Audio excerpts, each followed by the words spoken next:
पर्यावरणाचा तुम्ही सिलेबस जर का बघितला तर पर्यावरणाच्या सिलेबसमध्ये आपल्याला पहिलं पर्यावरणाच्या सिलेबसमध्ये आपल्याला जर ऑब्झर्व केलं तुम्ही तर तुम्हाला 11वी आणि 12वी जो काय आहे त्या 11वी आणि 12वीचा जसा तसा सिलेबस दिसेल. 11वी आणि 12वीचे महाराष्ट्राचे बोर्डचे पुस्तक बघून घ्या, तुम्हाला जसेच्या तसे टॉपिक दिसतील. काय काय बरं का त्याच्यामध्ये, तो त्याच्यात जर तुम्ही बघायला गेला तर तुम्हाला दिसायला भेटते त्याच्यामध्ये जे काही आहे त्याच्यामध्ये आहे पहिला टॉपिक जो आहे तो आहे मानवी विकास. तुम्हाला काय म्हटलं आहे तिथं बघा, एक मिनटं स्क्रीन शेअर करायची राहून गेली. हां, तो काय बरं त्याच्यामध्ये, तर त्याच्यामध्ये तुम्हाला दिले पहिला चॅप्टर आहे मानवी विकास व पर्यावरण. हा पहिला टॉपिक झाला आपला. ठीक आहे, तो पहिला टॉपिक काय आहे मानवी विकास व पर्यावरणमध्ये. दुसरा टॉपिक जो काय आहे तो आहे पर्यावरणपूरक विकास. तो पर्यावरणपूरक विकास जो काय आहे तो दुसरा टॉपिक झाला आपला. तिसरा टॉपिक जो काय आहे तो आहे नैसर्गिक साधन संपत्तीचे संधारण, विशेषतः वनसंधारण. संधारणचा मिनिंग काय होतोय, त्याला त्या गोष्टीला जपासणे. राईट का, जोपासणे म्हणजे काय, संरक्षण करणे. मग आता पहिलं जो काय आहे मानवी विकास व पर्यावरण म्हणजे काय असतं याच्याबद्दल शिकायचं आहे.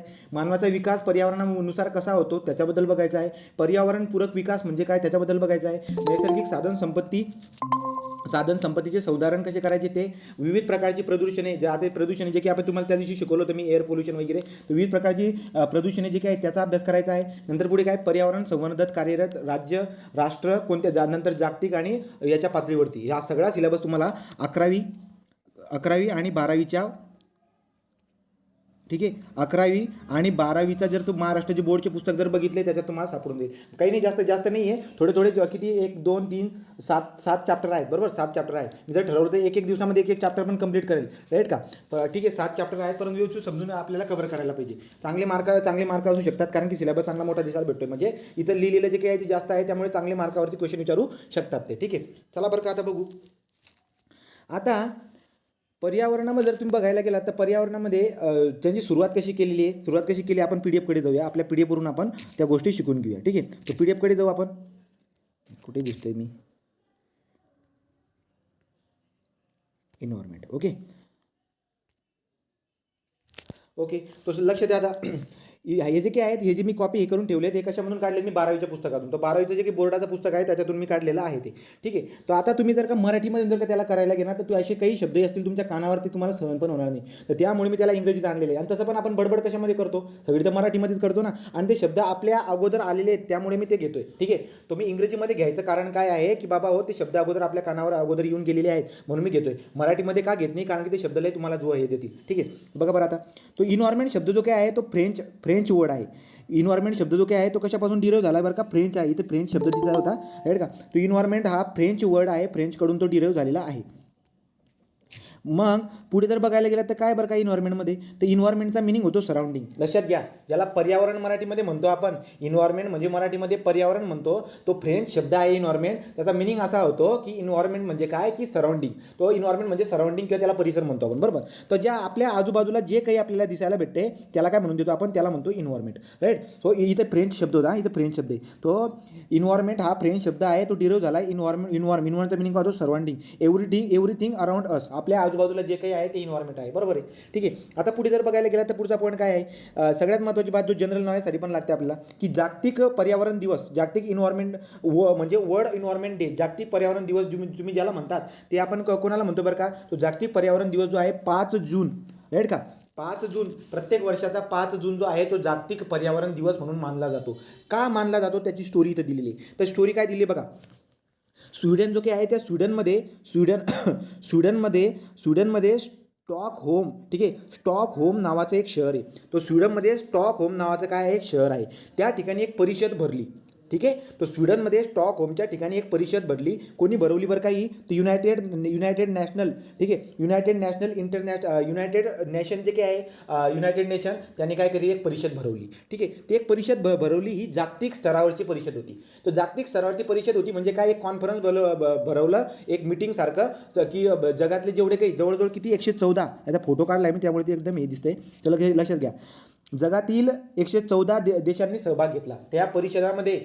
स्वीडनमधल्या स्टॉकहोमच्या ठिकाणी युनायटेड स्टेटनी काय केले, एक आंतरराष्ट्रीय परिषद भरवली. त्या आंतरराष्ट्रीय परिषदामध्ये त्यांनी काय केले, जे काही 114 पृथ्वीवरती जे काही 114 देश आहेत ते 114 देश त्या ठिकाणी येऊन जमली. ठीक आहे. आणि स्टोरी कधीची आहे ती परिषद बघा, 5 जूनपासून तर 14 जूनपर्यंत. 5 जूनपासून तर 14 जून 1972 हे जो टाईम आहे, या टायमिंगमध्ये 5 जूनपासून तर 14 जूनपर्यंत हा जो काही टाईम पिरियड होता, या टाईम पिरियडमध्ये ती मीटिंग, जी परिषद जी आहे परिषद सुरू होती. तो मीटिंग किती दिवसासाठी चालू होती तुम्हाला दिसायला भेटते. ठीक आहे. नंतर पुढे काय झालं बरं का, तो पहिल्यांदा असं घडलं होतं की जगाच्या पातळीवरती एवढे 114 देश एकत्र येत आहेत आणि कशाबद्दल डिस्कस करत आहेत, पर्यावरणाबद्दल काय डिस्कस करत आहेत की यार पृथ्वी जे काही आहे आपल्या आजूबाजूला हे सगळं पर्यावरण आहे, या पर्यावरणामध्ये खूप सारं काय होतं आहे, प्रदूषण होत आहे, ते प्रदूषण व्हायला नको, बरोबर की नाही, प्रदूषण व्हायला नको आणि जर होत असेल तर त्याला कसं दूर करावं, अशा सगळ्या गोष्टीचं डिस्कशन त्या कॉन्फरन्समध्ये, त्या परिषदमध्ये केलं गेलं. आलं लक्षामध्ये. आणि तिथे एक त्या परिषदेमध्ये एक ब्रीद वाक्य दिलं गेलं. ते ब्रीद वाक्य काय होतं, मोठं होता, ओनली वन अर्थ, की पृथ्वी आपली सगळ्यांसाठी पृथ्वी एकच आहे, राईट का, सबका मालिक एक जे म्हणतो ना आपण तसं. तो ओनली वन अर्थ. इथं झूम करून दाखवतोय बघा, इथे जे ना माझ्याकडून तो मोबाईल जरा व्यवस्थित निघाला नाही. ठीक आहे. तो ओनली वन अर्थ असं मिनिंग होत होतो. ठीक आहे. तो लक्षात घ्या. आणि त्या मीटिंगमध्ये डिक्लेअर केलं गेलं काय, की 5 जून जो काही आहे, जेव्हा परिषद सुरू झाली 5 जूनला सुरू झाली, त्यामुळे वर्ल्ड इन्व्हायरमेंटल डे 5 जूनला घोषित केलं गेलं. लक्षात आलं तुम्हाला, की बाबा हो पर्यावरण दिवस 5 जूनला आपण का म्हणतो, तर पर्यावरण दिवस 5 जूनला याच्यासाठी म्हणतो आपण, स्वीडनमधला स्टॉकहोम या ठिकाणी जी काही आहे, युनायटेड स्टेटने एक कॉन्फरन्स भरवली होती, त्याच्या 114 देशांचा सहभाग होता आणि ती 5 जूनपासून तर 14 जूनपर्यंत ही मीटिंग चालू होती. आणि त्याच्यामध्ये पर्यावरणाबद्दल जेवढे काही विषय मांडता येतील तेवढे सगळे विषय मांडले गेले. आणि तिथे शेवटी एक ब्रीद वाक्य पण दिलं गेलं, की ओनली वन अर्थ, अशा पद्धतीने ते ब्रीद वाक्य दिलं गेलं. आणि त्या मीटिंगमध्ये जे काही आहे ती आंतरराष्ट्रीय दिवस म्हणून तिथं घोषित केला गेला. एवढा पॉईंट तुम्हाला क्लिअर असेल. ठीक आहे. तर पुढे जाऊया.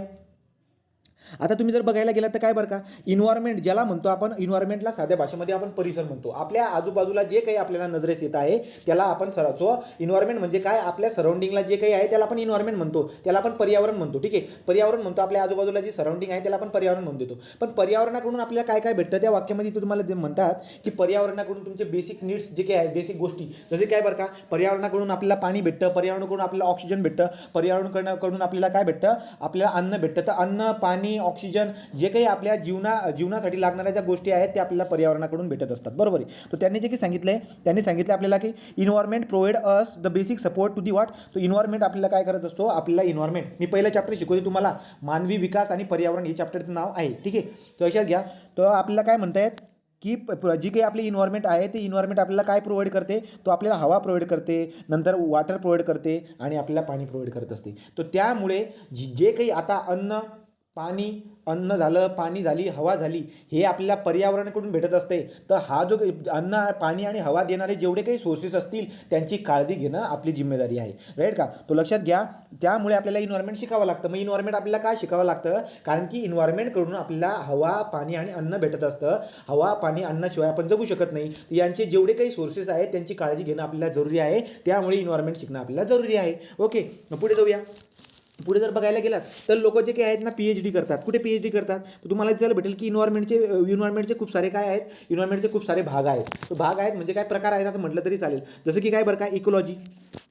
तो आता काय, सगळ्यात अगोदर काय, इन्व्हायरमेंट. तो इन्व्हायरमेंट कोणाला म्हणतो आपण बघितलं ना, आपल्या आजूबाजूला जेवढ्या काही गोष्टी आहेत दिसायला भेटतात ते आपण इन्व्हायरमेंट म्हणतो. मग इन्व्हायरमेंटमध्ये आपण काय शिकतो, समजा आता 11वीचं पुस्तकाचं नाव पर्यावरण शिक्षण आहे. आता पर्यावरण शिक्षण म्हणजे काय, हे इन्व्हायरमेंट एज्युकेशन आलं लक्षामध्ये. तर पर्यावरण म्हणजे तुम्हाला सांगायचं काय आहे, की पर्यावरणाचा अभ्यास करण्यासाठी वेगवेगळे विषय आहे. जसं की इकोलॉजी विषय आहे, फक्त इन्व्हायरमेंट म्हणून विषय आहे, इन्व्हायरमेंटल सायन्स आहे, इन्व्हायरमेंटल डिग्रेडेशन आहे, इन्व्हायरमेंटल कन्झर्वेशन आहे, असे वेगवेगळे विषय आपल्याला अभ्यासायचे असतात.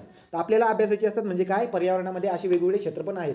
ठीक आहे. पण प्रत्येक क्षेत्राचं काही ना काही असेल ना. जसं की काय बरं का, आता हे पर्यावरण, इन्व्हायरमेंट जे आहे याच्यामध्ये आपण काय शिकतो, तर याच्यामध्ये शिकतो it include all aspect of the world around which humans, animals and plant life. तो वनस्पती प्राणी आणि मानवी जीवन, प्राणी आणि मानवी जीवन यांच्या जेवढ्या काही समस्या असतील वातावरणासोबत यांच्या जेवढ्या काही समस्या असतील त्यांचा अभ्यास आपण करत असतो. तो मानवाचा प्राण्याशी संबंध, वनस्पतीशी संबंध, जेवढ्या गोष्टी आपल्याला दिसायला भेटतात या इन्व्हायरमेंटमध्ये आपण शिकत असतो. तर इन्व्हायरमेंटमध्ये करणार इकोलॉजी काय असतं बघा, तुम्ही इकोलॉजी स्पेशल सब्जेक्ट असतो पोरांना. इकोलॉजीमध्ये काय करतात बरं का, तर इकोलॉजीमध्ये आपण लिव्हिंग आणि नॉन लिव्हिंग, लक्षात घ्या, सजीव आणि निर्जीवची एक परस्परासोबत काय संबंध आहे त्याचा अभ्यास आपण त्याच्यामध्ये करतो.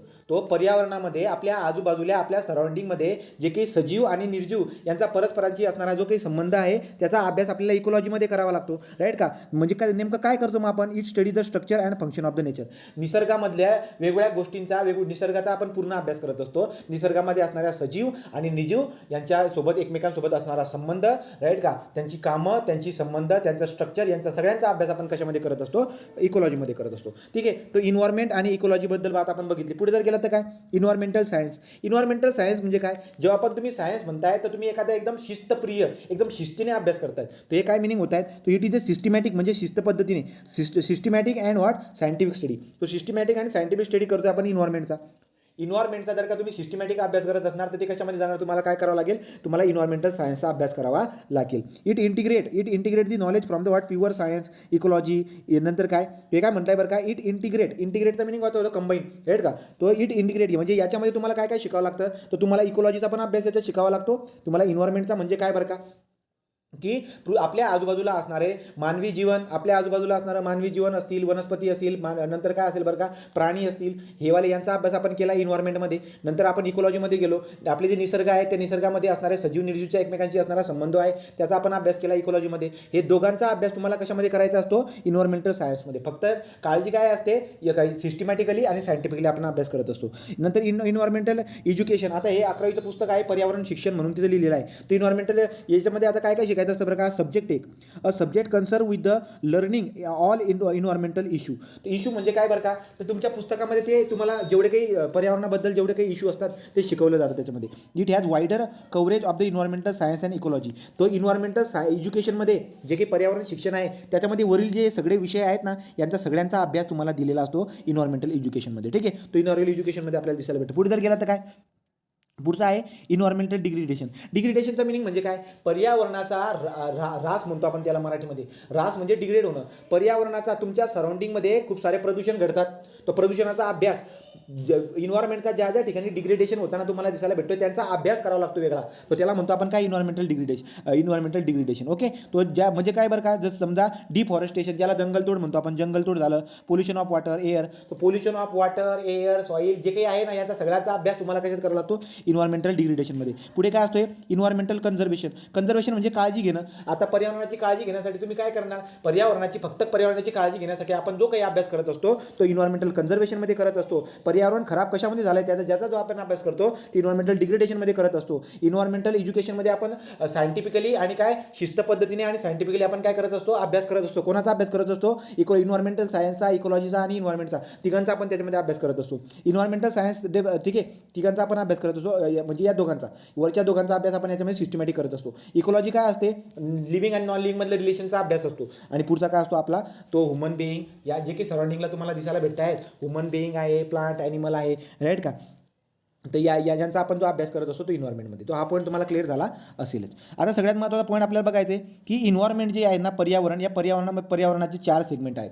तो इथून आपल्या इन्व्हायरमेंटला सुरू होते. तुम्ही ऐकतात का सगळेजण? लक्षात घ्या. तो इन्व्हायरमेंट जो काही आहे, इन्व्हायरमेंटचे किती सेगमेंट असतात? 4 सेगमेंट असतात. ठीक आहे. तो इन्व्हायरमेंटचे 4 सेगमेंट आहेत. कोणकोणते आहेत बघा? इन्व्हायरमेंटचे 4 सेगमेंट कोणकोणते आहेत? तो 4 सेगमेंट आहेत त्याची, हे बघा. तो 4 सेगमेंट कोणकोणते त्याची? हे वाले 4 सेगमेंट आहेत.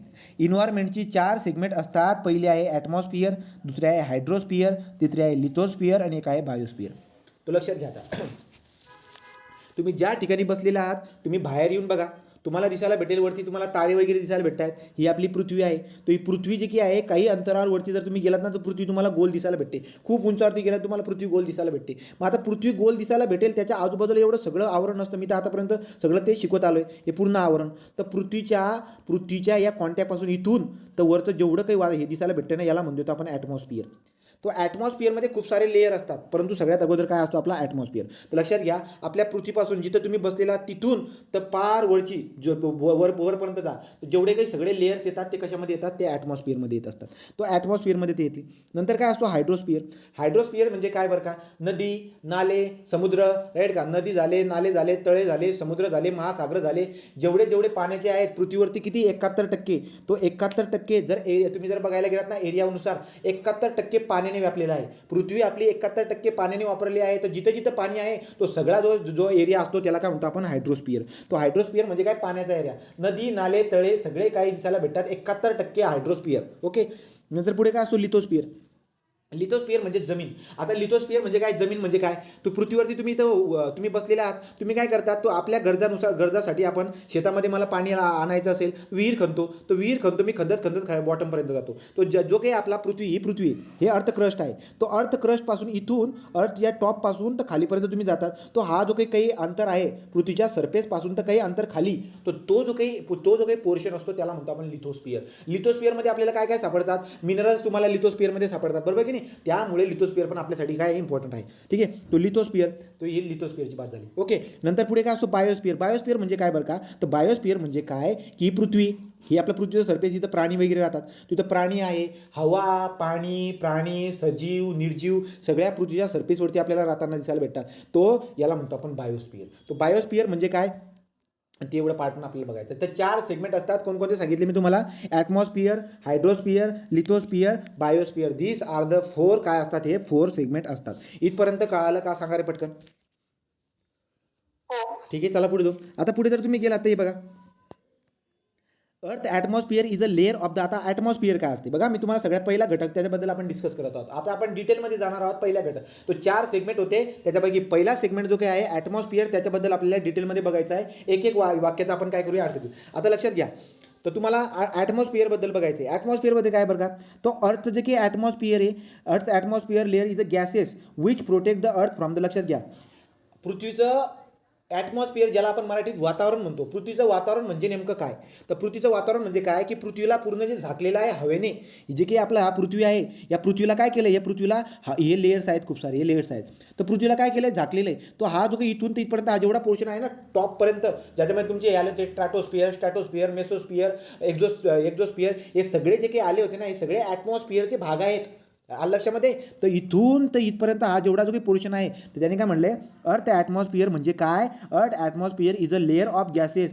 हे गॅसेसचे काय आहेत, लेअर आहेत, which protect the earth from the radiation and cosmic ray coming from the outer space. लक्षात घ्या, तर सूर्याकडून येणारे जेवढे काही अल्ट्राव्हायोलेट रे, कॉस्मिक रे आहेत, ते आपल्या पृथ्वीपर्यंत येत असतात, आणि त्या पृथ्वीपर्यंत येत असतात, आणि जर का ते जसेच्या तसे जर का पृथ्वीवरती आले तर ते आपल्याला भाजून ठेवतील सगळे, बरोबर. आलं लक्षामध्ये. तर पृथ्वीवरती जे काही हवेचे काही लेयर्स असतात, त्या हवेच्या लेअरला वातावरण असे म्हणतात, ॲटमॉस्फिअर असे म्हणतात. आणि ॲटमॉस्फिअरचा सगळ्यात मोठा रोल आहे आपल्याला वाचवण्याचा कसा बरं का, या हवेमध्ये जे काही होतं, हवेमध्ये खूप सारं व्हेरिएशन दिसायला भेटतं. आपल्या गरजेनुसार ते ॲव्हरेज व्हेरिएशन आपल्याला दिसायला भेटून जात असतं. तर लक्षात घ्या की वातावरण आपल्याला वाचवतं कशापासून, रेडिएशनपासून. तो रेडिएशन कोणते, खूप सारे रेडिएशन आहे, अल्ट्राव्हायोलेट रेडिएशन, कॉस्मिक रे, यांच्यापासून आपल्याला ते वाचवण्याचं काम करत असतं. ठीक आहे. तो atmosphere is the what, layers of the gases. Okay, जे की आपल्या पृथ्वीला ढाकलेले आहेत, झाकलेलं आहे. पुढे चला. तो पुढे जर बघायला गेलं तर पुढचं वाक्य, ॲटमॉस्फिअर ॲक्ट अ ब्लँकेट. बघा, ॲटमॉस्फिअर जी काही आहे ती एक ब्लँकेट सारखी, एक चादर. जसं की एखादी वस्तू तुमच्यासमोर, एखादी वस्तू पडलेली आहे आणि त्याला चादरने तुम्ही झाकलेलं आहे. आलं लक्षामध्ये. तर पृथ्वीला चादरने झाकण्याचं काम कोण करत असतं, atmosphere. Atmosphere act at the blanket, it keeps the average temperature of the earth nearly constant. लक्षात आलं का तुम्हाला. तो आपल्या गरजेनुसार आपल्या ते ॲटमॉस्फिअर आपल्याला किती मदत करते. इथं आपण बसलेलो आहोत, रात्रीला दिवसाला सगळ्या टेम्परेचर जे आहे, व्हेरिएशन एकदम चांगल्या पद्धतीने आपल्याला काय करत असते, हे करत असते. ठीक आहे. तर ॲटमॉस्फिअर एक ब्लँकेटचं काम करत असते, एक चादरचं काम करत असते. ठीक आहे. पुढचं तिसरं वाक्य काय बरं का, अर्थ atmosphere can be divided into 5 layer. अर्थ ॲटमॉस्फिअर जे काही आपण 5 लेअरमध्ये, आता आपण डिटेलमध्ये घुसत आहोत. 4 सेगमेंट होते. पहिला होता ॲटमॉस्फिअर, दुसरा होता ॲटमॉस्फिअर झाला, दुसरा होता लिथोस्फिअर, तिसरा कोणता होता, हायड्रोस्फिअर, आणि चौथा कोणता होता आपला, बायोस्फिअर. तो 4 जे आहे ते 4 सेगमेंट होते. मी ॲटमॉस्फिअरच्या डिटेलमध्ये घुसलो. ॲटमॉस्फिअरबद्दल मी 2 वाक्य बोलून झाल्यानंतर मी आता पुढे जातोय. ॲटमॉस्फिअरचे किती लेअर असतात, तर atmosphere is divided into 5 layer. Atmosphere 5 लेअरमध्ये आपण डिवाइड करून टाकतो. मग कोणते 5 लेअरमध्ये, इथं पृथ्वी आहे आणि पृथ्वीवरती ही चादर ढाकलेली आहे. तर पृथ्वीची जी ही चादर आहे, ही चादर किती लेअरने बनलेली आहे? ही चादर 5 लेअरची बनलेली आहे. लक्षात घ्या, पृथ्वीवरती जी चादर ढाकलेली आहे, ज्याला आपण ॲटमॉस्फिअर म्हणतो, ती चादर किती 5 लेअरची ती चादर बनलेली आहे. मग कोणकोणते ते 5 लेअर आहेत ते आपण बघून घेऊ. तो अर्थ atmosphere can be divided into 5 main layer. मग कोणकोणते बरं का? आता आपण एक एक करून बघूया. हे असे वेगवेगळे लेअर दिसायला भेटतात. तर पृथ्वी कुठे आहे? ही बघा, ही पृथ्वी इथं आपल्याला दिसायला भेटते. तर त्याच्यावरती हे वेगवेगळे लेअर्स तुम्हाला दिसायला भेटतात. तो पहिला जो काही लेअर आहे, पहिला लेअर असतो आपला ट्रॅपोस्फिअर. लक्षात घ्या मी काय म्हणतोय. ॲटमॉस्फिअर, मी काय बोललो, पृथ्वीला झाकण्याचं काम करत असते ॲटमॉस्फिअर. 5 लेअर असतात. किती? 5 लेअर. या 5 लेअर लक्षात घ्या. Atmosphere is the layer of the gases. एकदम बरोबर. आता या पूर्ण गॅसेसचं जर का तुम्ही वजन केलं ना ॲटमॉस्फिअरमधलं, तर ते तुम्हाला 100% दिसायला भेटेल. बरोबर आहे. तो ॲटमॉस्फिअर हा जो आहे गॅसेसचा लेअर आहे. किती लेअर आहे? ते 5 लेअर आहेत. या पूर्ण गॅसेसचं जर का तुम्ही वजन केलं, मास केलं, तर तुम्हाला 100% दिसायला भेटेल. एकदम बरोबर आहे. तर आता पहिली जो काही लेअर आहे ॲटमॉस्फिअरमधली, पहिली हवेची लेअर, पहिली गॅसची लेअर, ती पहिली गॅसची जी काही लेअर असते तिला म्हणतो आपण ट्रॅपोस्फिअर. त्याच्यामध्ये जवळजवळ 90% वजनाने म्हणतोय मी, जवळजवळ 100% ॲटमॉस्फिअर काय आहे? गॅसेस आहेत, गॅसेसच्या लेअर आहेत. तर गॅसेसचं तुम्ही वजन करतायत, म्हणजे जेवढं काही तुम्हाला ॲटमॉस्फिअरमध्ये दिसायला भेटतं ना, त्याचं वजन तुम्ही करतायत. तर लक्षात घ्या, गॅसेसचं तुम्ही सगळ्या टोटलचं वजन केलं तर 99% वजनाने तुम्हाला कुठे दिसायला भेटतं? फक्त ट्रॉपोस्फिअरमध्ये. लक्षात आलं मी काय म्हणतोय तुम्हाला? मी सांगतो काय तुम्हाला, की आपल्या ॲटमॉस्फिअर हा गॅसेसच्या लेअरने बनलेला असतो. पहिला लेअर जो असतो त्याला ट्रॅपोस्फिअर म्हणतो. तर टोटल ॲटमॉस्फिअरचं जे काही मास आहे, गॅसेसचं जे काही मास आहे ते 100% आहे. पण ट्रॉपोस्फिअरमध्ये जर का मी गॅसेसचं वजन बघितलं तर ते किती? 99% मला दिसायला भेटतं. का लक्षामध्ये? तो ट्रॅपोस्फिअरमध्ये गॅसेसचं मास जे आहे ना, टोटल ॲटमॉस्फिअरपैकी 99% तुम्हाला तिथं मासने दिसायला भेटेल. याचं वाक्य पुन्हा जाऊन तुम्हाला दिसायला भेटेल पुढे जाऊन. ठीक आहे. तो पहिला काय झाला आपला ट्रॅपोस्फिअर. याच्या डिटेलमध्ये शिकायचं आहे. दुसरा लेअर कोणता असतो? दुसरा असतो आपला स्ट्रॅटोस्फिअर. तो स्ट्रॅटोस्फिअर आपल्याला दिसायला भेटतो दुसरा.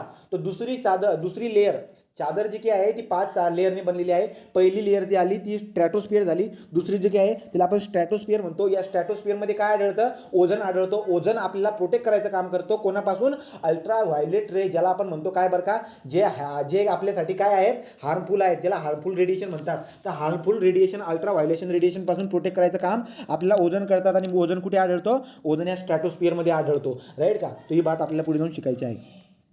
मेसोस्फिअर. आता मेसोस्फिअर ही तिसरा लेअर झाला. तो जे काही आपलं पहिला मी काय बोललो, मेसोस्फिअर आपली तिसरी लेअर आली. तो तिसरी लेअर क्रमाने जर का रसा आलं तुम्हाला, की सागा बाबा ॲटमॉस्फिअरमधली जी काही 5 लेअर आहेत, क्रमाने रसा पृथ्वीपासून वरती जसं जातात तुम्ही, तर तुम्हाला रस्ता यायला पाहिजे. पहिलं स्ट्रॅटोस्फिअर आहे, दुसरं स्ट्रॅटोस्फिअर आहे, स्ट्रॅटोस्फिअर, तिसरं मेसोस्फिअर. आता हा मेसोस्फिअर जो आहे ना, तुम्हाला जर का विचारलं ना, की पृथ्वीचं जो काही ॲटमॉस्फिअर आहे त्याच्यामधला सगळ्यात थंडा कोण आहे? तो सगळ्यात थंडा असतो मेसोस्फिअर. सगळ्यात थंडा जो काही असतो मेसोस्फिअर. त्याच्याबद्दल पण डिटेलमध्ये बघायचं. तिसरा झाला. चौथा असतो आपला थर्मोस्फिअर.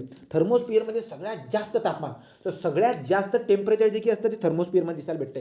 तर पृथ्वीवरती जी चादर टाकलेली आहे त्याच्यामध्ये खूप सारे लेयर्स आहेत गॅसेसचे. तो गॅसेसच्या लेअरमध्ये आपण हे शिकत आहोत. तुम्हाला कळते की कुठे थंड आहे, कुठे गरम आहे. तो चौथा कोणता झाला आपला? थर्मोस्फिअर. तो मेसोस्फिअर आणि थर्मोस्फिअर या दोघांना मिळून आपण काय म्हणतो? याला आयोनोस्फिअर. याला काय म्हणतो आपण? आयोनोस्फिअर. मेसोस्फिअर आणि थर्मोस्फिअर या दोघांना कंबाईनली आपण काय बोलतो? आयोनोस्फिअर म्हणतो. हे पण आपण बघणार आहोत. पुढे जर गेलात तर काय? एक्झोस्फिअर. तो पृथ्वीचा जो काही सगळ्यात शेवटचा, आपल्या वातावरणामधला सगळ्यात वरचा टॉपचा जो काही लेअर असतो त्याला म्हणतो आपण एक्झोस्फिअर. तो सगळ्यात 5वा. तो क्रम तुम्हाला परीक्षेला जर विचारला तर तुम्हाला क्रम पद्धतशीर सांगता येणार आहे. ठीक आहे, चला पुढे जाऊ. आता आपण जाऊया. आपल्याला डिटेलमध्ये शिकायचं आहे पहिला जो की वातावरणामध्ये पहिला जो लेअर आहे त्याच्याबद्दल आपण बघणार आहोत. मग पहिला लेअर कोणता आहे? त्याला म्हणतो आपण ट्रॅपोस्फिअर. तो ट्रॅपोस्फिअरबद्दल बघणार आहोत आपण. ट्रॅपोस्फिअर. आता हे ट्रॅपोस्फिअर काय बरं का? तो ट्रॅपोसचा मिनिंग होतो चेंज. लक्षात घ्या, पृथ्वीच्या वरती जी चादर टाकलेली आहे 5 लेअरमधली, त्याची पहिली लेअर जी काही आहे त्या पहिल्या लेअरमध्ये तुम्हाला खूप साऱ्या चेंजेस दिसायला भेटते. यार चेंजेस कशामध्ये दिसायला भेटतील? तो चेंजेस बघा. चेंजेस जर बघायला गेलं तर काय? तो चेंजेस जे मला दिसायला भेटतात, this layer gets the name from the weather that is constantly changing mixing the gases and the part of what atmosphere. लक्षात घ्या, तो ॲटमॉस्फिअरचा पहिला लेअर जो आहे याच्यामध्ये तुम्हाला खूप सारे चेंजेस दिसायला भेटतात. कशाबद्दल चेंजेस? तापमानाबद्दल चेंजेस, नंतर प्रेशरबद्दल चेंजेस, टेम्परेचर, प्रेशर, डेन्सिटी सगळ्या गोष्टींचे चेंजेस या वातावरणामध्ये दिसायला भेटतात. आणि ॲटमॉस्फिअरमधला सगळ्यात जास्त हिस्सा याच्यामध्ये असतो ट्रॅपोस्फिअरमध्ये. आलं लक्षामध्ये? So this is the what, this is the layer gets the name from the weather that constantly. Weather mention केले. वेदर म्हणजे काय? सगळं वेदर तुम्हाला माहिती ना, खूप सारे वेदर तुम्हाला माहिती, right. So this is the layer gets name from the weather constantly changing the mixing the gases this part atmosphere. याची बात आपण बघून घेतली. तो ट्रॅपोसचा मिनिंग चेंज होत असतो आणि चेंज काय? वेदरची चेंजबद्दल आपण बघत आहोत. हे बघा, हे वाला आपला, राईट का, ही आहे पृथ्वी, राईट का. हे वाला आपल्याला लागून जे काय आहे इथं या अशापणे दिसायला भेटत आहे. ढग वगैरे सगळं दिसायला भेटतात. ढग तिथं तयार होतात ना, दिसायला भेटतात. सगळ्या गोष्टी आपल्या ट्रॅपोस्फिअरमध्ये दिसायला भेटतात. पुढे जाऊया. पुढे काय? This layer is the closest to the earth surface. बरोबर, आपल्या पृथ्वीला चिटकूनच आहे ना ते, क्लोजेस्ट टू द पहिली लेअर आहे ती. नंतर पुढे काय? On average troposphere extend from the ground surface. तर आपल्या ग्राउंड सरफेसपासून किती अंतरापर्यंत एक्सटेंड झाली ती? 12 किलोमीटर. तो हे पृथ्वीपासून 12 किलोमीटरपर्यंत, म्हणजे इथून ही पृथ्वी आणि इथून हे 12 किलोमीटरची बात करतोय. तर पृथ्वीपासून 12 किलोमीटर एवढ्या उंचापर्यंत आपलं काय आहे? ट्रॅपोस्फिअर आहे. याच्यामध्ये तुम्हाला सगळ्या प्रकारचे वेदरबद्दल चेंजेस दिसायला भेटतील. So all type of the changes regarding the आपली वेदर ते तुम्हाला दिसायला भेटतील. त्यामुळे ट्रॅपोसचा मिनिंग होतो चेंजेस. चला पुढे जाऊ. 12 किलोमीटर, तो 12 किलोमीटरपर्यंत ग्राउंडपासून तर 12 किलोमीटरपर्यंत एवढी उंची आपल्याला दिसायला भेटते. पुढे काय? The troposphere contain 75 to 80%. तो 75 to 80% of all air atmosphere. लक्षात घ्या, मी तुम्हाला वजनाने बोललो होतो. मासने 99% डायरेक्ट 99% वजनाने, परंतु जर प्रमाण बघायला गेला तर प्रमाणाने काय? तर ट्रॉपोस्फिअर कंटेन अबाउट 75 to 80%. इथं 80% करून टाका वाटल्यास. 75 to 80% of the all air in the atmosphere, almost all water vapour which is form clouds and rain. लक्षात घ्या, तर ट्रॅपोस्फिअरमध्ये ढग पण बनतात. ट्रॅपोस्फिअरमधूनच असे ढग बनतात जे पाऊस आपल्याला देतात. तर आपल्या ट्रॅपोस्फिअरमध्ये ढग बनतात. बनलेल्या ढगांकडून पाऊस पण आपल्याला दिसायला भेटत असतो. आणि टोटल जे की प्रमाण घेतलं तुम्ही व्हॅल्यूमच्या याच्याने, तर 80% एअर जे आहे ते आपल्या याच्यामध्ये दिसायला भेटते, राईट का. अशा पद्धतीने आपण बोलू शकतो. तो हा पॉईंट पण क्लिअर झाला. पुढे अजून काय पॉईंट आहे तो बघा बरं का. आता याच्यावरती क्वेश्चन एमपीसीमध्ये याची बेसिक गोष्टीवर क्वेश्चन विचारतात तुम्हाला. सरळ याच्यावरती क्वेश्चन एमपीसीमध्ये आला आहे मेन्समध्ये डायरेक्ट. त्यांनी काय विचारलं होतं की ऑक्सिजन तर नायट्रोजनचं प्रमाण डायरेक्ट MSQ बनवला होता, ठीक आहे. तो असे क्वेश्चन पर्यावरणामध्ये साहजिकच बनणार आहे. तर ट्रॅपोस्फिअरमध्ये सगळ्या प्रकारचे एअर आपल्याला दिसायला भेटतात. 80% एअर आपल्या ट्रॅपोस्फिअरमध्ये आहे. ढगं बनतात, ढगांपासून पाऊस पडतो, सगळं ट्रॅपोस्फिअरमध्ये घडतं. जमिनीपासून 12 किलोमीटर उंचापर्यंत आपला ट्रॅपोस्फिअर असतो. All types of the changes are आपल्याला इथं दिसायला भेटतात, ठीक आहे. तो नायट्रोजन किती? 78% नायट्रोजन तुम्हाला माहिती आहे. 21% ऑक्सिजन हे पण तुम्हाला माहिती आहे. आणि 1% इतर गॅसेस आपल्याला दिसायला भेटत असतात. ही माहितीसाठी लक्षात ठेवून घ्या. तर ठीक आहे, पुढे जाऊ. तर लक्षात घ्या, जर का समजा एखादा हॉट बलून, ठीक आहे, जो हॉट बलून जर का तुम्ही तुमच्या ट्रॅपोस्फिअरमध्ये जर का सोडला तर तो उडत जाईल, राईट का. हॉट बलून या वातावरणामध्ये उडतो. हा पॉईंट पण खूप महत्त्वाचा आहे. हा पॉईंट महत्त्वाचा याच्यासाठी आहे कारण की वरची जे की चादर असतात, वरची जे की लेयर्स आहेत, चादरमधली वरची जे की लेअर आहेत ना, त्या लेयर्स काय असतात, त्या लेयर्समध्ये बलून उडतच नाही, वरती जातच नाही, राईट का. So therefore hot air balloon flies with the troposphere. तो ट्रॅपोस्फिअरमध्ये. आता तुम्हाला एक बात मी शिकवली होती इन्व्हायरमेंटमध्ये, एअर पोल्युशनमध्ये. एअर पोल्युशनमध्ये मी तुम्हाला काय बोललो होतो की ट्रॅपोस्फिअरमध्ये जे तापमान आहे ना, समजा ही आपली जमीन आहे, ही जमीन आहे, राईट का. आणि ह्या ट्रॅपोस्फिअर 12 किलोमीटरपर्यंत आहे. तो इथं आपल्याला काय दिसायला भेटतं की टेम्परेचर जे आहे ना ते डिक्रीज होताना दिसायला भेटते. जसं वरती जातो आपण टेम्परेचर आपल्याला डिक्रीज होताना दिसायला भेटतं. हे डिपेंड करून जातं, राईट का. सो व्हेरिएशन काही पण होतं, कमी जास्त काही होणार, त्याच्याबद्दल व्हॅल्यू काही लक्षात घ्यायची नाही आपण. तो एअरचं जे की टेम्परेचर आहे ते आपल्याला कमी काय दिसायला भेटतं, व्हेरिएशन दिसायला भेटून जातं, ठीक आहे. तो ट्रॅपोस्फिअरमध्ये हे दिसायला भेटतं. तुम्ही पॉईंट काय सांगितला या ठिकाणी, इथे मी बोललो की हॉट बलून जो काही आहे तो हॉट बलून या ठिकाणी उडू शकतो, ठीक आहे. हॉट बलून या ठिकाणी उडत असतो. पुढे जाऊया. पुढे जर गेलात तर पुढचा काय, आता पुढचा आहे आपला स्ट्रॅटोस्फिअर. तो पुढचा काय? स्ट्रॅटोस्फिअर. आता आपल्याला दुसऱ्या ठिकाणी जायचं स्ट्रॅटोस्फिअर. तर दुसरा लेअर काय असतो आपला? स्ट्रॅटोस्फिअर. तो स्ट्रॅटोस्फिअर काय असतो? गंमत बघा, हा झाला आपला काय, ही अर्थ सरफेस इथपर्यंत काय बरं का. तो इथपर्यंत जो काय आपला स्ट्रॅटोस्फिअर आहे त्याच्यावरती एक लेअर, बारीकसा लेअर असतो, एकदम बारीकसा लेअर, राईट का. अशा म्हणजे मी ज्याला अशा पण दाखवतो ना हवाला, एक बारीकसा लेअर असतो, त्याच्यावरती स्ट्रॅटोस्फिअर स्टार्ट होतो अशा पद्धतीने. परत स्ट्रॅटोस्फिअरच्या वरती एक बारीकसा लेअर असतो आणि त्याच्यावरती दुसरा एक लेअर स्टार्ट होताना आपल्याला दिसायला भेटतो. ते बारीक बारीक लेअर जे आहेत ना त्यांची नावं पण आपण घेऊन घेऊ. आणि हे जे बारीक लेअर आहे ना, हे वाला बारीक लेअर जे स्ट्रॅटोस्फिअर आणि स्ट्रॅटोस्फिअर याच्यामध्ये जे मी बारीक लेअर काढलेला आहे, या लेअरमध्ये आपली विमानं उडतात. या लेअरमध्ये विमानं का उडतात हे पण मी तुम्हाला सांगतो, लक्षात घ्या. आता पुढे जाऊ आपण. तो कुठे बरं का स्ट्रॅटचा मिनिंग काय होतो, स्ट्रॅटचा मिनिंग होतो लेअर. ठीक आहे, तो स्ट्रॅटचा मिनिंग काय होतो बाबा, स्ट्रॅटिफिकेशन म्हणतो ना आपण. स्ट्रॅटचा मिनिंग काय होतो, लेअर होतो. तिथे काय म्हणलं, this layer of the atmosphere has is own set of layer.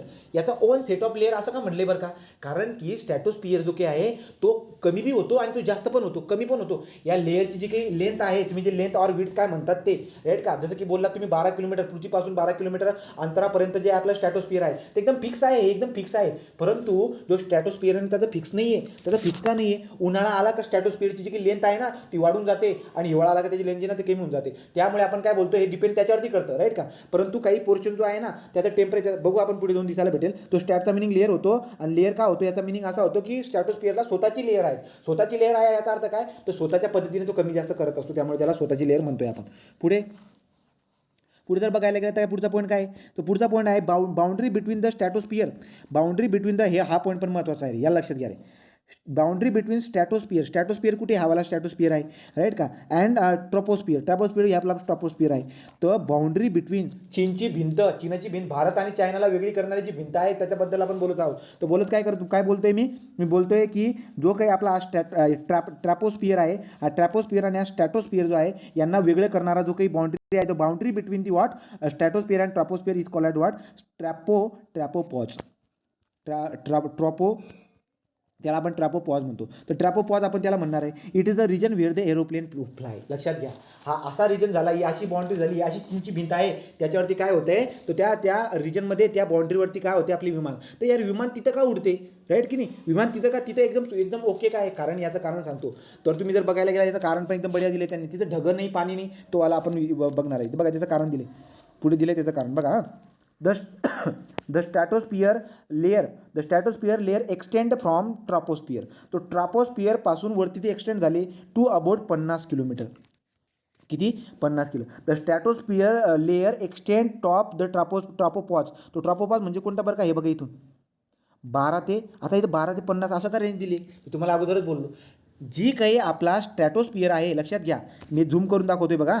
आपण काय करूया आता, झूम कमी करून घेऊ, त्याच्यावर आपण समजून घेऊ. बघा इथून तर इथपर्यंत जो काही लेअर आहे आपला, हा काय झाला, ह्यावाला सगळा 12 किलोमीटरपर्यंत, हा 12 किलोमीटरपर्यंत एकदम पक्का आपला काय झाला बरं का, तो आपला परफेक्ट ट्रॅपोस्फिअर झाला, ट्रॅपोस्फिअर. परंतु हे जे काही बारीक, ही जे काही ही वाली लाईन दिलेली, ही वाली इथे एकदम बारीक आहे, हे वाली बाउंड्री, ही बाउंड्री वेगळी झाली. तर लक्षात घ्या, ही बाउंड्री जी की नाही बारीक बाउंड्री खूप जास्त काढली गेली माझ्याकडून, ती वाली असते आपली ट्रॅपोपॉज, त्याच्यामध्ये विमान उडतात, ती बात केली मी. तो आता 12 ते 50 किलोमीटरपर्यंत, म्हणजे इथून बघा, इथून ट्रॉपोपॉजच्या वरती जे आहे त्याच्यावरती 12 ते 50 किलोमीटर एवढ्या उंचीचा आपल्याला काय दिसायला भेटतो, तो स्ट्रॅटोस्फिअर. ते 12 ते 50 असं काय लिहिलेलं बरं का रे, तो 12 ते 50 म्हणजे काय, लक्षात घ्या, 12 ते 50 याचा मिनिंग काय होतोय, 12 ते 50 मेन्शन केलं आहे. तो 12 ते 50चं मिनिंग काय होतंय की 12 पासून खालचा किती होता बरं का, खालचा किती होता, इथून तर इथपर्यंत हा 12 होता. तर 12 पासून तुम्ही एक काम करा ना, कोऑर्डिनेशन सिस्टीमच काढा अशा पद्धतीने. तो इथून तिथपर्यंत किती आहे, हे 12, तो इथं किती आहे, हा 50, राईट. तो 12 पासून 50 पर्यंत हा जो काही रिजन आहे ना एवढा आपला, हा झाला आपला स्ट्रॅटोस्फिअर. तो हा काय झाला आपला स्ट्रॅटोस्फिअर. तो अशा पद्धतीने तुम्ही एक कोऑर्डिनेशन सिस्टीम जर का काढली, त्याच्यातून तुम्हाला एकदम बढिया पद्धतीने समजून दे. तो स्ट्रॅटोस्फिअरमध्ये घडतं काय ते बघू आता. पुढे जर बघायला गेलं तर काय प्रकारे, this layer contain the thin layer. बघा या लेअरमध्ये, this layer contain the thin layer of the ozone molecule which protective layer of the ॲब्स्ट्रॉग. हा वाला क्वेश्चन तुम्हाला पक्का दिसायला भेटणार आहे पर्यावरणामध्ये. तर लक्षात घ्या, जो काही आपला स्ट्रॅटोस्फिअर आहे त्या स्ट्रॅटोस्फिअरमध्ये एक बारीकशी लेअर असते, कशाची, ओझनची लेअर असते, जी की आता सध्या प्रदूषणामुळे ती ओझनची लेअर कमी होत गेलेली आहे. कशा पद्धतीने कमी होत गेली आहे, मी त्याचा नकाशा पण काढून दाखवला आहे पुढे, राईट का. तो एवढी बात आपण लक्षात घ्यायला पाहिजे की जी काही आपली स्ट्रॅटोस्फिअरमध्ये एक बारीकशी लेअर असते ओझनची, ती ओझनची लेअर काय करत असते, प्रोटेक्ट करायचं काम करत असते. कोणाला प्रोटेक्ट करते, ती अल्ट्राव्हायलेट रेला. अल्ट्राव्हायलेट रेला प्रोटेक्ट करण्याची जरूरत काय आहे, कारण की अल्ट्राव्हायलेट रे माणसासाठी एक काय आहेत, एक हार्मफुल रे आहेत, त्यामुळे त्यांना ते प्रोटेक्ट करतात. तो ओझन आपल्यासाठी चांगले आहे. तो ट्रॅपोस्फिअरचा जो काही रिजन आहे त्याच्यामध्ये ओझनची लेअर आपल्याला दिसायला भेटते एक बारीक, ठीक आहे. पुढे जर बघायला गेलं काय, high altitude weather balloon flying into the stratosphere for monitoring atmosphere condition and climate research. आलं लक्षामध्ये, तो क्लायमेटचा जर का तुम्हाला शोध वगैरे घ्यायला जर का जायचं असेल तर बलून वगैरे सोडतात वरती, बरोबर का. तो लक्षात घ्या, तो फॉर मॉनिटरिंग ॲटमॉस्फिअरिक कंडिशन मॉनिटर करण्यासाठी किंवा क्लायमेटच्या गोष्टी शोधण्यासाठी तुम्ही काय करतात, हाय अल्टिट्यूड बलून सोडत असतात. तर लक्षात आला का, हाय अल्टिट्यूड बलून जो काही आहे तुम्ही सोडणार वरती, कोणत्या याच्या स्ट्रॅटोस्फिअरमध्ये तुम्ही जे काही अभ्यास करू शकतात, बरोबर आहे. पुढे पुढे काय बघायला जाणार आता पुढचा लेअर काय बरं का पुढचा लेअर आहे आपला मेझो. तो मेझोचा मिनिंग होतो मिडल. तो मेझो जो काही ना सगळ्यातला मिडल आहे. बघून घ्या तुम्ही. पहिला लेअर कोणता होता आपला? पहिला होता ट्रॅपोस्पियर. हा पहिला ट्रॅपोस्पियर. दुसरा कोणता होता? तो ट्रॅपोस्पियरला हे करणारी बारीकशी जी काही आहे याला म्हणतो आपण ट्रॅपोपॉज. ठीक आहे. हा ट्रॅपोपॉज. नंतर दुसरा लेअर होता स्ट्रॅटोस्पियर. काय होता आपला तो? स्ट्रॅटोस्पियर. तो स्ट्रॅटोस्पियरच्या पुढवरती काय बरं का? हा वरचावाला जो की नाही दोघांना वेगळी करणारी एक लेअर असते आणि त्याच्यावरती हवाला असतो. हा मेसोस्पियर वरती पण अजून आहे थर्मोस्पियर आणि त्याच्यावरती काय आहे एक्झोस्पियर. ते वरती 2 खाली 2 हा मधला पट्टा असतो. त्यामुळे मेसोचा मिनिंग होतो मिडल. तो लक्षात घ्या. मेझोचा मिनिंग मिडल होतो तर तुमचा क्रम चुकता कामा नये. Meso means what? मिडल. तो this layer located above the stratosphere and below the thermosphere. थर्मोस्पियरच्या खाली आणि स्ट्रॅटोस्पियरच्या वरती राईट काय दोघांच्या मिडलमध्ये असणारा जो काही आहे आपला काय आहे मेझोस्पियर. त्यामुळे त्याला मिडल म्हणतो आपण. तो मेझोस्पियर बघून घ्या. पुढे it is the third layer. It is what? It is the third layer of the our atmosphere. 35 kilometre thick. त्याची थिकनेस किती असते? 35 kilometre. Transition boundary and separate the mesosphere from the stratosphere. Stratopause. लक्षात घ्या. त्याला काय म्हणतो आपण? स्ट्रॅटोपॉज. तर मी काय करतोय कोऑर्डिनेशन सिस्टमच काढतो. हे बघा ही आपली काय ही पृथ्वी आहे. अशा पद्धतीने आपण जातोय राईट का. इथपर्यंत 12 किलोमीटर आलं. 12 किलोमीटरपासून इथपर्यंत जे काही आलं आहे आपलं स्ट्रॅटोस्फियर आलं. याच्यावरती आपण जातो. याच्यावरती किती आता 50पर्यंत आलो. त्याच्यामध्ये किती ॲड करा? 35 ॲड करा. 35 ॲड करून तुम्ही 35 एवढी त्याची थिकनेस दिसायला भेटते. तो 35 एवढ्या उंचावरती मी जातोय. तो आपला मेझोस्फियर झाला. लक्षात घ्या. ही जी काही लेअर असते याला काय म्हणतो आपण? याला काय म्हणतो आपण? ट्रॉपोपॉज. ही जी काही मधली जी बाउंड्री आहे बाउंड्री याला काय म्हणतो आपण? याला म्हणतो आपण स्ट्रॅटोपॉज. तो लक्षात घ्या. स्ट्रॅटोपॉज हा सेपरेट करतो. स्ट्रॅटोपॉज ही एक बाउंड्री आहे जी सेपरेट करते कोणाला? ती स्ट्रॅटोस्पियरला आणि मेझोस्पियरला सेपरेट करते. का आलं का रे? ठीक आहे. कळतंय का? तुम्ही आहेत का इथं? ठीक आहे. चला पुढे. चला पटापट जाऊ पुढे. तो मेझोस्पियरबद्दल बात झाली. पुढे जर बघायला गेलं तर काय बरं? It is the third layer is the atmosphere. 35 kilometre transition boundary between the separate right का. तो पॉईंट आपला कव्हर केला. तो बघा इथून आता इथं काय दिलं बरं का? 50 पासून 85 पर्यंत दिसायला भेटते का? कोऑर्डिनेशन सिस्टीम आहे ही काय आहे आपली कोऑर्डिनेशन सिस्टीम. इथून तो कुठपर्यंत? इथून 12 होता. 12 पासून 50 पर्यंत होता आपला स्ट्रॅटोस्फियर. 50 पासून 85 म्हणजे 35 ॲड करून टाका. एवढा जो काही आपला हे पण डायमेन्शन लक्षामध्ये ठेवा. एका वरच्या लेवलला अभ्यास करायचा असेल ते हे पण लक्षामध्ये ठेवून घ्या. पुढे चला. आणि पुढे जर बघायला गेलं तर काय बरं का? पुढे काय? In mesosphere fewer air molecule absorb incoming. बघा आता मेझोस्फियरमध्ये काय घडतं रे? अगोदर आपण बघितलं की स्ट्रॅटोस्फियरमध्ये ओझोन जो काही आहे तो ॲब्झॉर्ब करून घेतो अल्ट्राव्हायोलेटला. तो आता मेझोस्फियरमध्ये पण असं काही आहे का? बघू बरं का. इन मेझोस्फियर फ्युअर एअर जो काही हवा जी काही molecules to absorb incoming electromagnetic radiation from the sun. तर सूर्यापासून येणारे जे काही रेडिएशन आहे ते थोडेफार रेडिएशन जे काय आहे मेझोस्फियरमध्ये असणारी हवा जी ना ती सुद्धा ॲब्झॉर्ब करते थोडीफार. ठीक आहे. थोडीफार फ्युअर मेन्शन केलेले. तर पुढे काय बरं का? Most meteor burn up in this atmosphere. बघा रे आता तुम्हाला मी काय म्हणतो ते काहीतरी म्हणतो ना आपण त्याला मराठीत काही शब्द आहे तो त्याला राईट का. तो जो हे जे असतात ना मोठे मोठे एकदम गोळे असतात ते मोठे गोळे जे की आपल्या पृथ्वीवरती येत असतात राईट का. तो मोठे मोठे गोळे ते पृथ्वीवरती आल्यानंतर तुम्ही आपण बोलतो ना त्याला काय मराठीत काय शब्द आहे का? त्याला काहीतरी शब्द आहे त्याला. ॲस्ट्रॉइड धूमकेतू सारखे राईट का. धूमकेतू सारखे त्यातला काहीतरी शब्द आपल्याला दिसायला भेटतो. ते हां उल्कापात राईट का.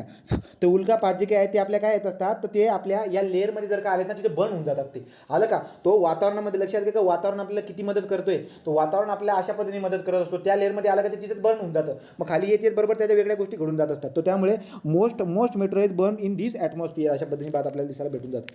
पुढे meteor is burn in the atmosphere. आता त्याचं मिनिंग पण दिलं आहे बघा. Meteor is a piece of the rock or matter that has been broken off space travel right का. तो स्पेसमधून एखादा जो काही मोठा गोळा असेल ना तो तुटून आपल्या पृथ्वीकडे येत असतो ना त्याला आपण म्हणत असतो मेट्रो. ठीक आहे. पुढच्या ठिकाणी जर गेला तर काय? पुढच्या ठिकाणी most meteors burn in this झाला. आपण पुढचं इथं काय पॉईंट लिहिलं मी? When they cross the mesosphere friction of the momentum cause the material burns. लक्षामध्ये तो जेव्हा त्या लेअरमध्ये येऊन जातो तर फ्रिक्शनमुळे. आता फ्रिक्शनमुळे काय होतं मी तुम्हाला सांगतो. या लेअरमध्ये सगळ्यात कमी टेम्परेचर मी बोललो ना मेसोस्फियरमध्ये सगळ्यात कमी टेम्परेचर असतं. कमी टेम्परेचर असतं म्हणजे काय? तुम्हाला दिसायला भेटेल की टेम्परेचर खूप कमी आहे. कमी किती आहे दिसायला भेटेल पुढे लिहिलं आहे आपण. ठीक आहे. तर त्याच्यामुळे फ्रिक्शन घडतं आणि फ्रिक्शन घडल्यामुळे तिथे जे ना बर्न व्हायला लागून जातात ते त्याची बात आपण करू. आता पुढचा त्याच्यावरचा तो लक्षात घ्या. Mesosphere thermosphere means what? Heat. This layer has extremely high temperature and located above the mesosphere and below the exosphere. लक्षात घ्या, तो हा जो काही थर्मोस्फिअर आहे कुठे एक्झोस्फिअरच्या खाली आणि मेझोस्फिअरच्या वरती, तो या दोघांच्या मधला जो काही आहे आपला काय झाला थर्मोस्फिअर झाला. तर पुढे काय बरं का, आता मेझोपॉज सिंपल आहे, मेझोच्या वरती मेझोस्फिअरच्या वरती जो काही आपला मेझोपॉज आला. तो असे क्वेश्चन जर का आले तर तुम्हाला सुट्टी द्यायची गॅरंटी देतो. ठीक आहे. पुढे boundary between the mesosphere and thermosphere atmosphere call at what mesopause. तो इथे बघा, इथं काय मेन्शन केलं आहे बघा, हा वाला पॉईंट सांगायचं. It is a coldest part of the earth atmosphere. Actually मला जे सांगायचं होतं ते हे सांगायचं होतं, जो हा मेझोस्फिअरचा एक बारीकसा लेअर असतो, लेअर म्हणजे खूप बारीक बी नाही, तो जवळजवळ 1-1.5 किलोमीटर एवढ्या आहे, याच्यासाठी एवढा असतो डायरेक्ट तो हा जो काही एवढा पोर्शन आहे ना, हा सगळ्यात वातावरणामधला सगळ्यात थंडा पट्टा कोण, हा मेझोपॉज. तो मेझोपॉज हा एवढा असा लेअर आहे जो वातावरणामधला सगळ्यात थंडा लेअर आहे. ठीक आहे, मेझोपॉज तो it is the coldest part of the earth atmosphere. वरती जा. आता इथून आपण कोऑर्डिनेशन सिस्टीम आपली चाललेली अशा पद्धतीने, इथून तिथपर्यंत 12 ट्रॉपोस्फिअर, इथून वर इथपर्यंत काय स्टॅटोस्फिअर 50 पर्यंत, 50 ते 85 पर्यंत आपलं काय होता, कुठपर्यंत जास्त वरती गेलो, 50 ते 85 पर्यंत आपलं काय होतं बरं का, तो मेझोस्फिअर होता. आणि 85 पासून 700 किलोमीटरपर्यंत, 85 पासून 700 किलोमीटरपर्यंत हे जे काही अंतर आपल्याला दिसायला भेटते पृथ्वीपासून, तर हे काय आहे कोऑर्डिनेशन सिस्टीममध्ये दाखवले बरं का, कन्फ्युजन होऊ नका तुम्ही. ठीक आहे. तो 85 म्हणजे इथून वरती किती असेल बरं का, 700 मधून 85 मायनस करा, तुम्हाला तेवढं दिसायला भेटेल. तो थर्मोस्फिअरची तुम्हाला ती उंची पण लक्षामध्ये घ्यायची आहे. तो thermosphere extended from the mesopause 700 kilometre, right का. तो 85 पासून वरती 700 किलोमीटर तुम्ही वरती जाणार अबोव द अर्थ सरफेस, असं आपण मेन्शन करतो. पुढे काय, the thermosphere is the thickest layer atmosphere. लक्षात घ्या रे, पहिला 12 किलोमीटर एवढा थिकनेसचा होता. त्याच्यावरती जर बघायला गेलं त्याची थिकनेस किती असते, त्याच्यावरती 35ची होती, खाली 12, दुसरा 35चा. त्याच्यावरती जर बघायला गेलात ना, तर तो तुम्हाला काय दिसायला भेटतो, तुम्ही बघत चालले सगळे 85 पर्यंत गेला, 50 पासून 12 पासून 50, 50 पासून 85, 85 पासून 700 पर्यंत वाला, तो सगळ्यात जास्त थिकनेस मला कोणाची दिसायला भेटते. So the thermosphere at thickest layer, सगळ्यात जास्त थिकनेसची दिसायला मला भेटते. आणि याच्यामध्ये काय काय आढळतं ते पण लक्षात घ्या. ओनली लाईटेस्ट गॅसेस, तो थर्मोस्फिअरमध्ये तुम्ही मला उत्तर द्या बरं का, की याच्यामध्ये लाईटेस्ट गॅसेस काय आढळतो, या लेअरमध्ये लाईटेस्ट गॅसेस काय आढळतात, सांगा पटकन. लाईटेस्ट गॅसेस काय आढळते, कारण की सगळ्यात गरम आहे तो सगळ्यात गरम लेअर असल्या कारणाने सगळ्यात डेन्सिटी पण कमी असेल ना एअरची, तो कमी डेन्सिटीवाला. तो लाईटेस्ट गॅसेस मोस्टली ऑक्सिजन, हिलियम आणि हायड्रोजन या ठिकाणी का सापडतात, कारण की या ठिकाणी जे ना थर्मोस्फिअर आहे तो टेम्परेचर खूप जास्त आहे, तर हवेची डेन्सिटी कमी आहे, त्यामुळे हलकी त्या ठिकाणी सापडताना आपल्याला दिसायला भेटतात. चला पुढे जर गेला तर काय बरं का, आता तुम्हाला मी अगोदरच बोललो होतो, जेव्हा मी तुम्हाला रिमोट सेन्सिंग शिकवलं होतं, तेव्हा मी तुम्हाला नियर ऑर्बिट आणि फार ऑर्बिट असे 2 ऑर्बिट शिकवले होते. जवळचे ऑर्बिट जे काही असतात, पोलर ऑर्बिट आपला नियर ऑर्बिट होता, जिओ स्टेशनरी जो काही आपला लांबचा होता, ते तुम्हाला रिमोट सेन्सिंगमध्ये शिकवले. तो लक्षात घ्या, तो हा जो काही थर्मोस्फिअर आहे त्या थर्मोस्फिअरमध्ये सॅटेलाइट वगैरे असतात, राईट का. इथे काय aurora that is northern or Southern nights and satellite mostly आकर इन दिस लेअर. आपण सॅटेलाइटबद्दल लक्षात ठेवूया. ज्याप्रमाणे आपण बोललो होतो विमान कुठे उडतं ट्रॉपोपॉजमध्ये का उडतं, कारण की ट्रॉपोपॉजमध्ये जर बघायला गेलं ना, वेदरचे जे चेंजेस आहेत ना, वेदरचे चेंजेस जे आहेत तिथे कॉन्स्टंट असतात. म्हणजे काय, तिथं काहीच बदल होत नाही, त्यामुळे विमान त्या ठिकाणी एकदम पद्धतशीर उडताना आपल्याला दिसायला भेटतं, राईट का. सो सॅटेलाइट मोस्टली आकर इन दिस एअर. सॅटेलाइट कोणत्या लेअरमध्ये आपल्याला दिसायला भेटणार, जे की पोलर ऑर्बिटमध्ये घुमणारे जे सॅटेलाइट असताना इथे दिसायला भेटतात मला. ठीक आहे. थर्मोस्फिअर तुम्हाला शिकवलं होतं ना मी रे, 500 पासून तर 900 पर्यंत, आठवते का, 500 पासून तर 900 किलोमीटर एवढ्या रेंजमध्ये जे काही ऑर्बिटमध्ये आपले सॅटेलाइट घुमतात त्यांना आपण कोणते सॅटेलाइट म्हणतो, त्यांना पोलर सॅटेलाइट आपण म्हणतो, आठवते का तुम्हाला. तर त्यामुळे या ठिकाणी जे सॅटेलाइट घुमतायत ना त्याची बातमी करतोय. तो थर्मोस्फिअरमध्ये सॅटेलाइट असतात आणि सॅटेलाइट कोणते, नियर सॅटेलाइट आपण त्यांना म्हणतो, ते वाले ते. पुढे जर बघायला गेलं तर काय, हे याचा मिनिंग दिला आहे बघा. Aurora is a natural light display in the sky, particularly high altitude region, that cause the collision of the energetic charges particle with atom and high altitude atmosphere. काहीतरी वेगळं दिलेलं आहे, त्याची काही जरूरत पण नाही पडत एवढी. ठीक आहे. तो लक्षात घ्या, शब्द तुम्ही कानावरती राहू द्या की नाही बाबा हे असं काहीतरी होतं म्हणून. पुढे जर गेला तर काय, आता पुढचा आपला एक्झोस्फिअर, तो सगळ्यात बाहेरचा layer. Exo means what, outside. The exosphere represent the outermost layer of the atmosphere. त्या ॲटमॉस्फिअरचा सगळ्यात बाहेरचा जो काही लेअर असतो तो आपला एक्झोस्फिअर असतो. आता पुढे जर का गेलो आपण तर काय बरं का, पुढे मला दिसायला भेटेल exosphere extend from the top of the thermosphere 10,000 kilometre.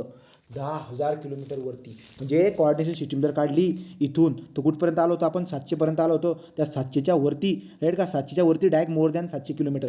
तो मोर दॅन 700 किलोमीटरवरचा जेवढा काही लेअर असेल वरती तो झाला आपला एक्झोस्फिअर. आलं लक्षामध्ये. तो 700 किलोमीटरच्या वरचा सगळा जो आहे तो आपला एक्झोस्फिअर असतो. पुढे in this layer atom molecule escape into the space. याच्यामध्ये आपले जे काही ना ॲटम मॉलिक्यूल स्पेसमध्ये इकडे तिकडे हे करतात राईट का. So in this layer atom molecule escape into the spare high altitude satellite orbit our planet right का. तो आपल्याला काय दिसायला भेटतात की सॅटेलाइट वगैरे पण या झोनमध्ये सोडलेले असतात. ठीक आहे. पुढे तर आता आपण टेम्परेचरचं व्हेरिएशन बघणार होतो. तर टेम्परेचरचं व्हेरिएशन बघा. हे टेम्परेचर व्हेरिएशन मला दिसायला भेटते.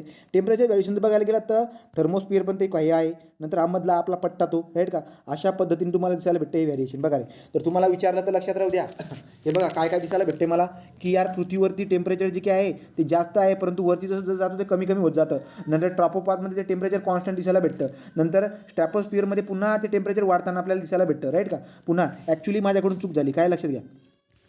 हा जो कॉन्स्टंट पोर्शन आहे ना हा ट्रॅपोस्फिअरचाच पोर्शन आहे. हा स्ट्रॅटोस्फिअरचाच पोर्शन आहे. ही लाईन जी आहे ना ही आपल्या ट्रॅपोपॉज आहे. ठीक आहे. या ट्रॅपोपॉजच्या ठिकाणी विमान उडते. तो लक्षात घ्या. मी तुम्हाला जी कॉन्स्टंट लाईन सांगतोय ना कॉन्स्टंट लाईन जी आहे ना याचा भाग आहे कशाचा स्ट्रॅटोस्फिअरचा. तो स्ट्रॅटोस्फिअरचा भाग आहे ती कॉन्स्टंट लाईन. ती कॉन्स्टंट लाईन ट्रॅपोस्फिअरचा भाग आहे. त्याच्यानंतर व्हेरिएशन दिसायला भेटतं. आणि जे कॉन्स्टंट पोर्शन असतो ना याला म्हणतो आपण आयसोथर्मल झोन. आयसोथर्मल झोन म्हणतो त्याला. आयसोथर्मल झोन का म्हणतो मी त्या ठिकाणी टेम्परेचर कॉन्स्टंट आहे. तर स्ट्रॅटोस्फिअरचा असा एक भाग असतो ज्या ठिकाणी टेम्परेचर कॉन्स्टंट असतो त्याच्यानंतर व्हेरिएशन दिसायला भेटतं. तो स्ट्रॅटोस्फिअरचा असा भाग ज्या ठिकाणी कॉन्स्टंट टेम्परेचर दिसायला भेटतो त्याला म्हणतो आपण आयसोथर्मल झोन. आयसोथर्मल झोन आपण त्याला म्हणत असतो. ठीक आहे. आयसोथर्मल झोन झाला. आयसोथर्मल झोनच्या पुढे अजून काहीतरी एक ओझोन स्फिअर पण असतो. ओझोनचा याच्या पुढे जे ना इथं कुठेतरी ओझोन दिसायला भेटेल. पुढच्या कागदामध्ये आपल्याला ते शिकायला भेटेल. ठीक आहे. तो इथं आता तुम्हाला जर विचारलं की स्ट्रॅटोस्फिअरमध्ये टेम्परेचरचं व्हेरिएशन कसं दिसायला भेटते तुम्ही म्हणणार सुरुवातीला कॉन्स्टंट होता राईट का आयनोस्फिअरमध्ये म्हणजे आपला आयसोथर्मल रिचार्जमध्ये आणि त्याच्यानंतर काय होतं तो व्हेरिएशन होताना जातो. हे व्हेरिएशन दिसायला भेटते. ठीक आहे. व्हेरिएशन पण कसं आहे टेम्परेचर जे काही ना ते आपल्याला इन्क्रीज होताना दिसायला भेटते. तर जशी जशी उंचीवरती वाढते तो कशामध्ये स्ट्रॅटोस्फिअरमध्ये टेम्परेचर वाढत चाललेलं आहे. ठीक आहे. पुढे काय तो मेझोस्फिअरमध्ये बघा. मेझोस्फिअरमध्ये टेम्परेचर कमी कमी कमी कमी कमी कमी कमी आणि जो काही हा सेपरेट करणारा जो लेअर आहे ज्याला म्हणतो मेझोपॉज या ठिकाणी सगळ्यात कमी टेम्परेचर आपल्याला दिसायला भेटत असतं. लक्षामध्ये मेझोस्फिअरमध्ये काय होतं रे जो काही आपला तो मेटेरॉइड होता तो काय होतो बर्न होऊन जातो याच्यामध्ये. याच्याबद्दल आपण बघितलं आहे. मिडलवाला आहे आपला. हे बघा हे वाला व्हेरिएशन तुम्हाला लक्षात ठेवायचे. असं व्हेरिएशन आहे गड्या. तर तुम्हाला हे व्हेरिएशन एअर पोल्युशनमध्ये बी लागेल इथे बी लागेल. एअर पोल्युशनमध्ये सगळ्या ठिकाणी लागतं आहे आपल्याला. तो अशा पद्धतीने हे व्हेरिएशन तुम्ही लक्षामध्ये ठेवून घ्या. हे व्हेरिएशन कशा पद्धतीने हे व्हेरिएशन लक्षात ठेवून घ्या तुम्ही. ठीक आहे. चला सो ठीक आहे. ट्रॅपोस्फिअरबद्दल तुम्हाला चांगल्या पद्धतीने कळालं आहे. पोर्शन ऑफ इनकमिंग ट्रॅपोस्फिअरमध्ये सगळी बात आपण बघून झाली. Then the heat reflected back. आता बघा आता आपण कारण बघत होतो यार असं का घडत होतं बरं का टेम्परेचर ड्युरिंग द डे. तुम्ही मला सांगा बरं का की ट्रॅपोस्फिअरमध्ये टेम्परेचर जे काय वरती जसं जातं कमी कमी काय होतं आपल्याला माहिती आहे. दिवसाला काय होत असतं सूर्याची किरणं आपल्या पृथ्वीवरती आदळतात. आपल्या पृथ्वी काय करते त्याला ॲब्झॉर्ब करून घेते. त्यामुळे आपल्या टेम्परेचरचे व्हेरिएशन असं दिसायला भेटतं. कसं दिसायला भेटतं हे वालं तो टेम्परेचर व्हेरिएशन ट्रॅपोस्फिअरमध्ये असं का दिसायला भेटतं ड्यू टू दी वॉट याचं कारण मी तुम्हाला अगोदर चांगल्या पद्धतीने समजून सांगितलेलं आहे. ठीक आहे. तो पोर्शन ऑफ द मेन्शन केले portion of the incoming radiant energy sun passes through the atmosphere. ॲटमॉस्फिअरमधून पॅस होते आणि ॲब्झॉर्ब होते कशाकडे पृथ्वीच्या सरफेसकडे. त्यामुळे तसं व्हेरिएशन तुम्हाला दिसायला भेटतं. So then heats reflect back to the ground the troposphere air right का अशा पण आपल्याला दिसायला भेटतं. त्यामुळे ते व्हेरिएशन तसं आहे. नंतर पुढे जर बघायला गेलं काय ही वाली बात माहिती होती. आता स्ट्रॅटोस्फिअरमध्ये तसं व्हेरिएशन का दिसायला भेटतं बरं काय त्यातलं व्हेरिएशन का दिसायला भेटतं बघा. तर त्या ठिकाणी असं व्हेरिएशन का दिसायला भेटते कारण की हा वाला जो पट्टा होता इथला अशा पद्धतीने हे असं का दिसायला भेटते इथं ओझोन आहे. ओझोन काय करत असतं ॲब्झॉर्ब करतं. ॲब्झॉर्ब केल्यामुळे जे ना तापमान तुम्हाला वाढताना दिसायला भेटेल ना. तो stratosphere is very dry. Stratosphere हे काय असतं खूप ड्राय असतं very dry and clouds are rare. स्ट्रॅटोस्फिअरमध्ये क्लाउड्स खूप कमी असतात. ॲक्च्युली क्लाउड सगळ्यात जास्त तुम्हाला इथे दिसायला भेटतात. स्ट्रॅटोस्फिअरमध्ये क्लाउड खूप कमी असतात नाहीशीच्या बरोबरीला राईट का. तो तिथं सगळं जे काय आहे एकदम एअर कशी असते ड्राय एअर असते आणि क्लाउडच्या ठिकाणी बिलकुल पण राहत नाही कशामध्ये या आपल्या स्ट्रॅटोस्फिअरमध्ये. त्याच्यामुळे काय घडतं so we know that ozone is a concentrated in this part. बरोबर आहे. ओझन याच्यामध्ये दिसायला भेटतोय. This ozone is a shortest wave ultraviolet radiation. तो शॉर्टेड वेव्हवाला अल्ट्राव्हायलेट रेडिएशनला तो काय करून टाकतो ॲब्झॉर्ब करून टाकतो इन टू हीट राईट का. पुढे काय more radiation is absorb at a higher altitude right का compare to the lower temperature जो टेम्परेचर इन्क्रीज विथ द उंची. आलं का लक्षामध्ये. तर तुम्हाला काय दिसायला भेटतोय की या रिजनमध्ये जी काय आहे खूप सारी जी काही हीट आहे ती ॲब्झॉर्ब केली जाते आणि वरच्या लेअरमध्ये जास्त ॲब्झॉर्ब होते, खालच्या लेअरमध्ये कमी ॲब्झॉर्ब होते, त्यामुळे ते व्हेरिएशन तसं दिसायला भेटते. लक्षात दे का तुम्हाला आहे राईट का. तो काय होतं हे तुम्ही लक्षात ठेवा. मेझोस्फिअरची बात. मेझोस्फिअरमध्ये काय the atmosphere has coldest temperature in the atmosphere टॉपवरती राईट का become cold and in a freeze water vapour in this atmosphere into the ice cloud right का. तो आपल्याला काय दिसायला भेटतात क्लाउड जे आहेत ना ते क्लाउड जे आहेत आईसचे क्लाउड दिसायला भेटतात कुठे टॉपवरती मेझोस्फिअरच्या वरती. अशा पद्धतीने तुम्ही वरती जर गेलात ना असं व्हेरिएशन आहे ना ते या मेझो प्लॉसच्या इथं जर आलेत ना डायरेक्ट तुम्हाला क्लाउडचे ढगं दिसायला भेटतील. क्लाउडचे जर का ते ढगं आहेत मी तुम्हाला अगोदरच बोललो त्यामुळे जेव्हा पण आपला तो मेटेरियल येतोय ना तर फ्रिक्शन होत झाल्यामुळे ते बर्न होतात. आलं लक्षामध्ये. पुढे चला. तो this air density in this mesosphere is low. एअरची डेन्सिटी काय असते is low than the troposphere. ठीक आहे बघू पुढे.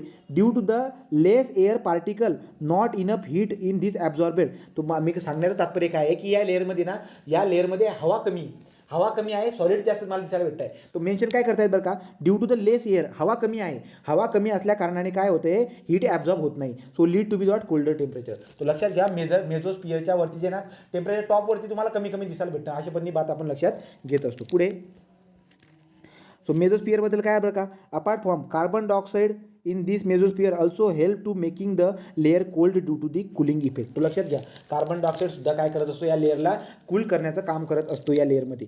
पुढे गेलं तर काय बरं का so CO2 molecule absorb the heat energy when they bounce off the molecules and CO2 release from the some energy photons process of the radiative emission. ती बात वेगळी राहू द्या. लक्षात काय ठेवायचं फक्त कार्बन डायऑक्साईडमुळे आपला लेअर जो काय आहे तो आपला थंडा राहतो. एवढी बात तुम्ही लक्षात ठेवायची. एवढ्या खोलमध्ये जायचं काही काम नाही.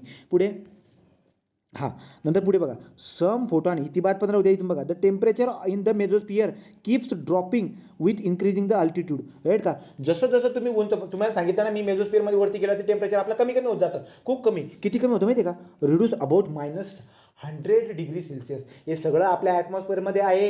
लक्षात आहे का तुम्हाला. मेझोस्फिअरचा जो की टॉप पोर्शन आहे मेझोप्लॉज त्या ठिकाणी जर टेम्परेचर मेजर केलं तर त्या ठिकाणी तुम्हाला किती दिसायला भेटेल -100 डिग्री सेल्सिअस एवढं टेम्परेचर तुम्हाला दिसायला भेटेल. तुम्हाला नक्कीच गोष्टी कळत असतील. ठीक आहे पुढे चला.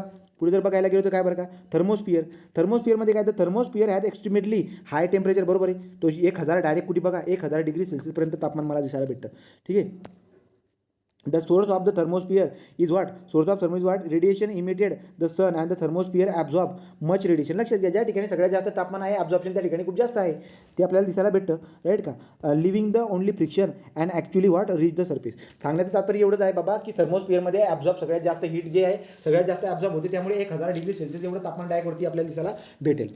वरती काय बरं का अल्ट्राव्हायलेट रेडिएशन. तो अल्ट्राव्हायलेट आता थर्मोस्फिअरमध्ये काय ultraviolet radiation visible radiation high energy radiation all are the what absorb. तो हे सगळे जे काय आहेत ॲब्झॉर्ब केले होतात. तो लक्षात घ्या थर्मोस्फिअरमध्ये पण बरेचसे ॲब्झॉर्ब होतील. या सगळ्या गोष्टीवरती ॲब्झॉर्ब होत आपल्या पृथ्वीवरती येतात आणि मग आपल्या ॲव्हरेज टेम्परेचर राईट का प्रेशर काय असेल सगळ्या गोष्टी आपल्याला भेटायला. त्यामुळे ॲटमॉस्फिअरचा सगळ्यात महत्त्वाचा आपल्याला काय आहे वाटा आहे आपल्या ठिकाणी. बघा आता पुढे जर बघायला गेलं तर काय खूप साऱ्या गोष्टी वाचण्यासारख्या. बघा पुढे जर गेला तर पुढे काय एक्झोस्फिअर काय ऑलमोस्ट जो काय आहे वरचा भाग it does not transfer much heat to object in the air right. So काय मेन्शन केलं exosphere is a vacuum mention करतात डायरेक्ट. एक्झोस्फिअर जो आहे ना तो व्हॅक्यूम सारखा म्हणजे त्याच्यामध्ये खूप कमी हवा वगैरे दिसायला भेटते. त्यामुळे ॲब्झॉर्प्शन वगैरेची बात तो air is a very less right का काय the air is very thin in the layer म्हणजे हवा खूप कमी असते त्या ठिकाणी.